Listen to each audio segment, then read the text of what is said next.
Hi everyone, and welcome back to another episode of Ian.is.weird. So today we're still working on whips. We have so many whips. I put together a list, and I know that there's some that aren't included, but I have I think 23 or 24 whips. Some I'm gonna frog, some I'm not.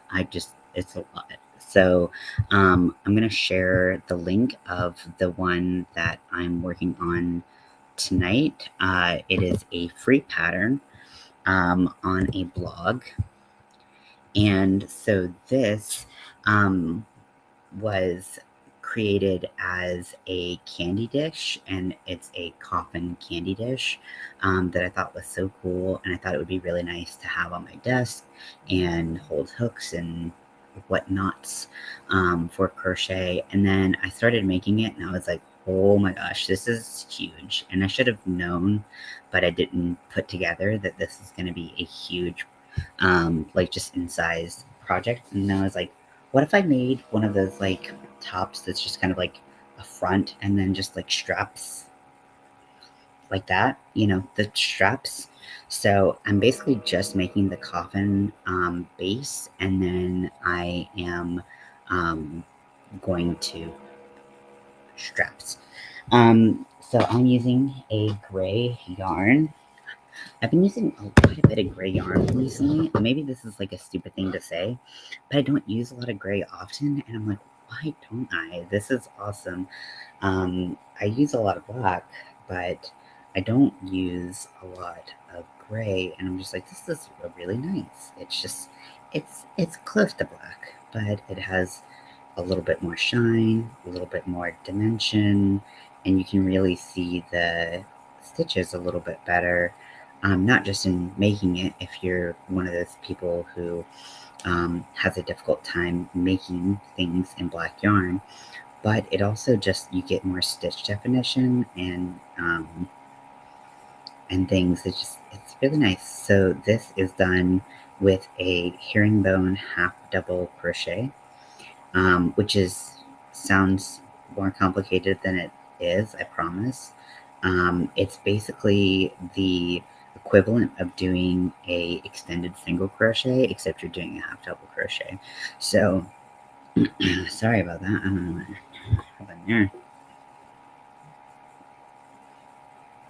So if you want to do either the candy dish, or you want to make your own strappy little top, or whatever you want to do with the shape, I did link the blog so that you can do it yourself if that's something that you are interested in.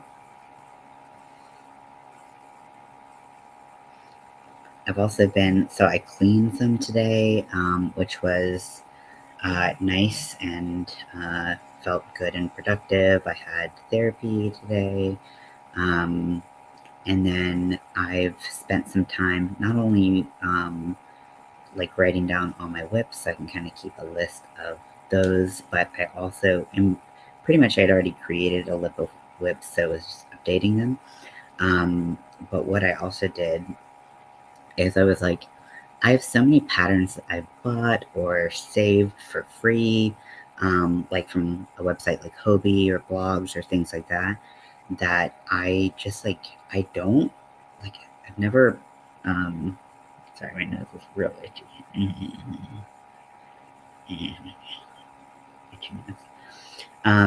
But that I kind of forget about because there's just so many patterns out there now. So I'm doing an Excel workbook where I'm putting all of those together so I can kind of keep track of all the things I have, because they get saved under my phone, and sometimes they're saved under kind of just specific names that I would have never known to search for. Like, one was saved under the last name of the person who wrote the pattern, so I would have never known to search for this golf club cover that somebody wanted once. I would have never known to search for this person's last name that I didn't know.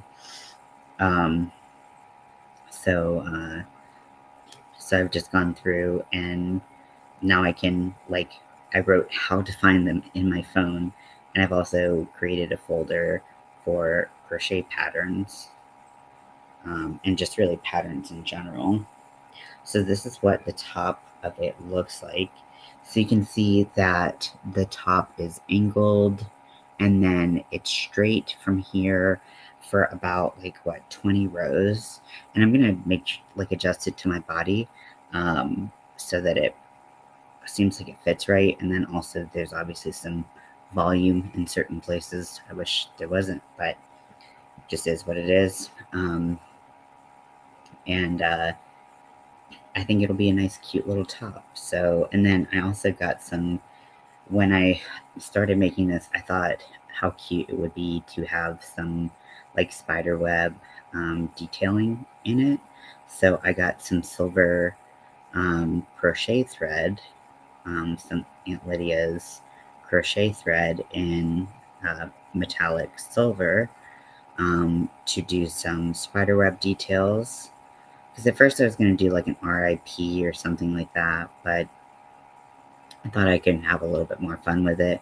And I also thought about potentially doing like a border on it, but I've decided against that just because I think it'll be a little bit harder to control how it how the strings pull on it. And I want to make sure that I have as much control of that as possible so it doesn't distort the shape, because if the shape gets distorted, it's going to be really hard to tell what the shape is. And it's just going to be a like random gray block on the front of my body.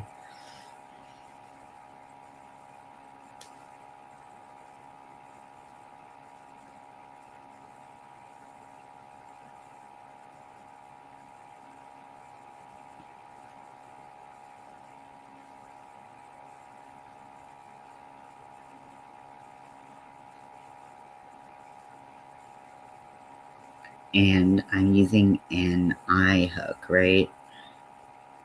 Okay, this one, the marking has faded quite a bit. So this is actually an no, this is an eye hook, 5.5 millimeters. Um, and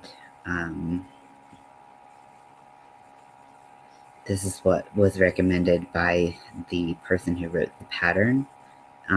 They also had instructions on ways that you could increase the rigidity of the sides. They did like a very rigid interfacing, but I was thinking you could probably just use like cardboard. Like, granted, it wouldn't be like waterproof, like you couldn't wash it, so that would be a thing. But like, if you were planning on just using it to store things, that would be an easier method.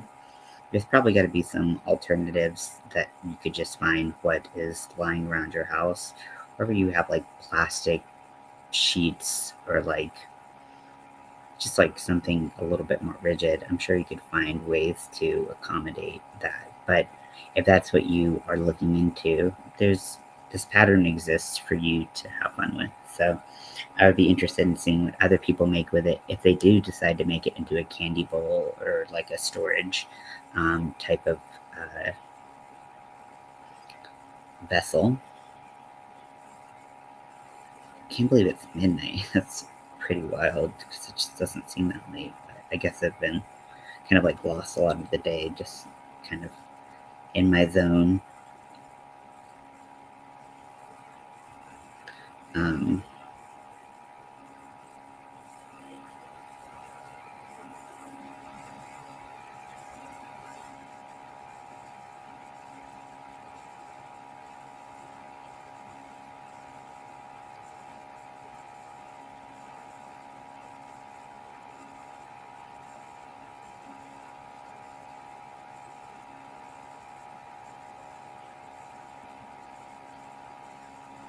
so this stitch was described to me as like a half double crochet, but it makes it a little fluffier. And I don't really agree with that assessment of it, because basically what you're doing is you're adding some height, because what you're doing is you're doing the slip stitch basically, and then you're doing your half double crochet. So it adds height while still keeping a lot of the coverage that a half double crochet provides relative to like a double crochet. But it's, I wouldn't necessarily say that it's like fluffier, like cushier, or whatever word someone used. But everyone's got their own interpretations of stitches and um, you know attributes about them.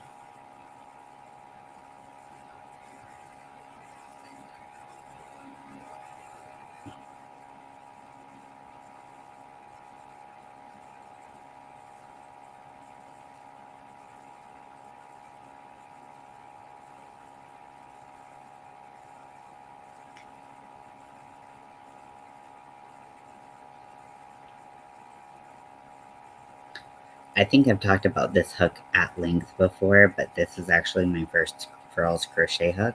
This was given to me by the incomparable Granny D, Knit Purl and Swirl with Granny D Thompson. I have the privilege of living really close to her here in North Carolina, and she's always been so sweet to me. And I had mentioned that I was thinking about buying girls' hooks. I was pretty new to crocheting, and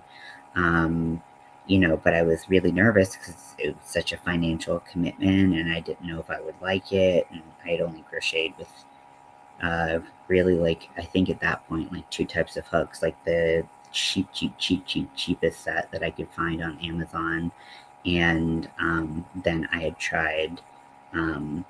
A couple of the Clover and More hooks, so I didn't know if I was going to like it because these are such a different shape and feel from the Clovers. And so she gave this to me, and I've loved the hooks ever since. And this is the, what was it called? Like the cafe or something line, and it's since been discontinued. But I've gotten a couple of their mystery seconds, and if you don't know what seconds are, with furls refers to seconds as any hooks that don't meet their standards. Maybe they're mismarked, maybe they're double marked, maybe the swirling didn't get quite right. Maybe there's a slight curve or something in the hook, anything like that, and they'll put them in their seconds bin, and then they'll sell them, but they'll be at a highly discounted rate.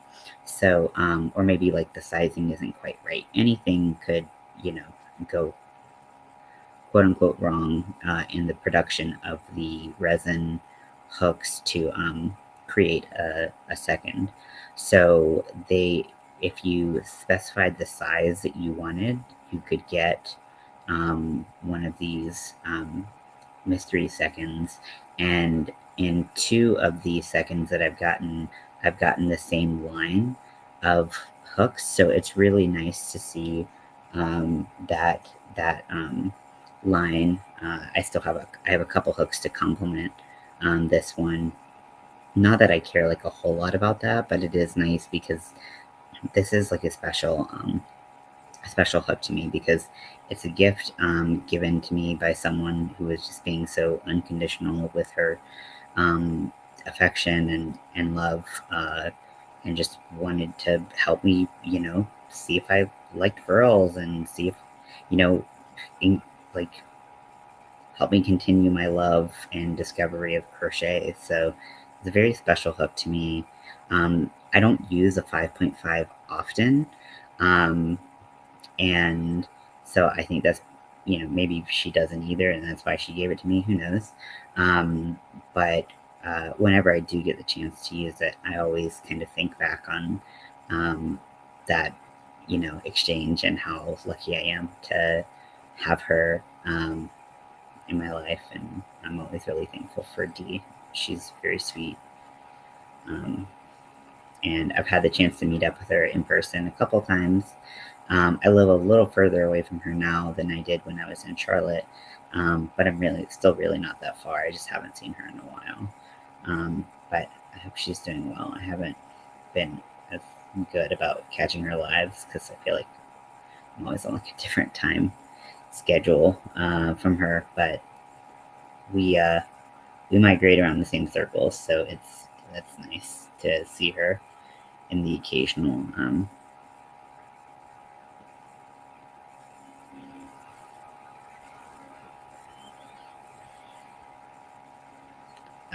like live.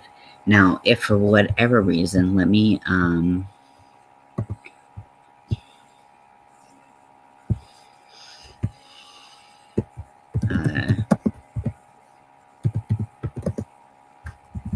get her YouTube name just in case you don't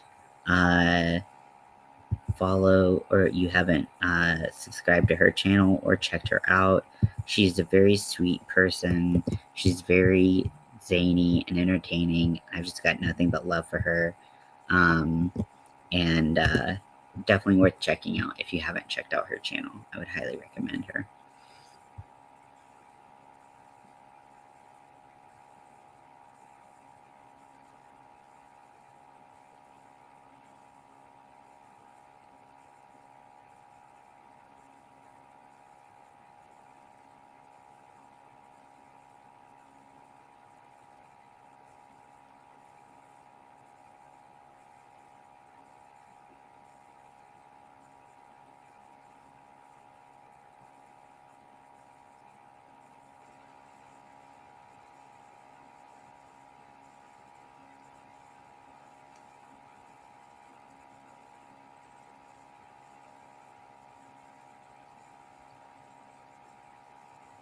And who knows how long I'll be on tonight. It really just depends on how I feel, how things are going. Side note, Mel took a COVID test and it was a little inconclusive. So she's going to retest soon. But I think like she definitely has someone where she's staying that like her dad does have COVID. So like the house has been exposed at the very least. So they're working on quarantining and not spreading it around. So at the very least, she's not getting out and having a lot of fun. But both her and her mom are feeling pretty sick, which I hate to hear. Um, so um,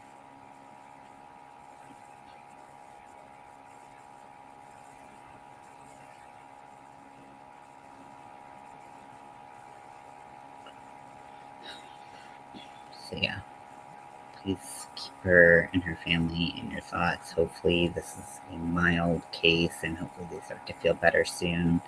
And um, don't spread it to anyone else. Mel is immunocompromised, so this is never something that we can take lightly, even though we shouldn't take viruses lightly, anyways. Um, so we're just hoping for the best and hoping that everyone can, make it through as happy and healthy as possible, because that's really the most important thing, right?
I forget what the name of the song is.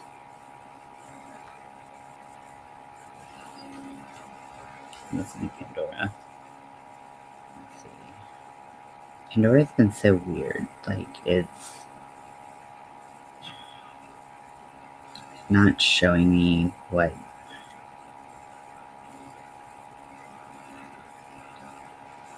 I wait for the ad to finish, and then I hopefully can go back in the song, back in the like queue, and see what it was. It's annoying though.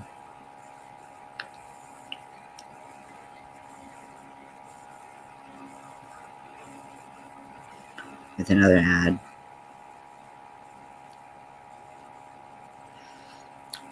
So one thing that I am looking for, so I have tendonitis in my wrist, and I tried to okay. Okay. So I have tendonitis in my wrist, but I also get a lot of pain and like cramping in my hand. And hey, Lydia. And so I got some compression gloves because I know they help some people when they crochet. However, it kind of just highlighted how bad my hands hurt. Maybe had I like worn them from the beginning, but then I have tension problems because the gloves, even though they're fingerless, go over where I hold my yarn. So they made it a little bit difficult. So I'm trying to find something to support my wrists mainly, but my hands secondarily, that will like reduce hand pain and hand fatigue. Now the ergonomic hooks do make a huge difference with that. They absolutely do. But it's mostly just kind of that I have this like kind of like claw like grip on like everything. So I was hoping for something that might help reduce that, but I don't know what that would be. But I just don't feel like the compression gloves are what's doing it for me. So if anyone has gloves or braces that they like wearing on their hands, that do, because I guess like arthritis and tendonitis, like the pain and like what helps and what doesn't are very different. I don't know really the mechanics of it. But because the pain starts in my hand and then becomes, and it starts in my wrist and becomes hand pain, I don't really know the best way to approach it because just squeezing my hand just makes my hand hurt more. Lydia, I'm making a top, but it's actually based off of um, a pattern that is free. I pinned it above for a candy dish shaped like a coffin, and which one, like, if you want to send a link or something, that would be helpful because there's a lot of like wrist braces out there that like focus on like full stabilization, which I have worn, but they aren't really conducive to like any kind of move. They put all the pressure on your hand to move, and so that wouldn't be conducive to actually crocheting. So I have a wrist brace, but I don't think it would be helpful. I do have one that's like more of like, it has like a removable metal part because the tendonitis braces, they tend to be really stiff in the wrists so that you just kind of wiggle your fingers a lot. But with my crocheting, I just don't know what would be helpful. I'm about to head out, so yeah, if you just want to send me them or something, that can be helpful. You can just even take a picture of what you have if you have it, or send me a link or whatever works for you. But yeah, I just kind of am like, I'll keep it short tonight. But yeah, if you want the pattern, I did post pin it earlier. And this is for a candy dish, but I am deciding to make it a little strappy top because it was a lot bigger than I expected, so I'm adapting. But yeah, so I'm going to let you go. But yeah, if you want to show me any other way, feel feel free. But yeah, so I'll talk to you later, and I hope you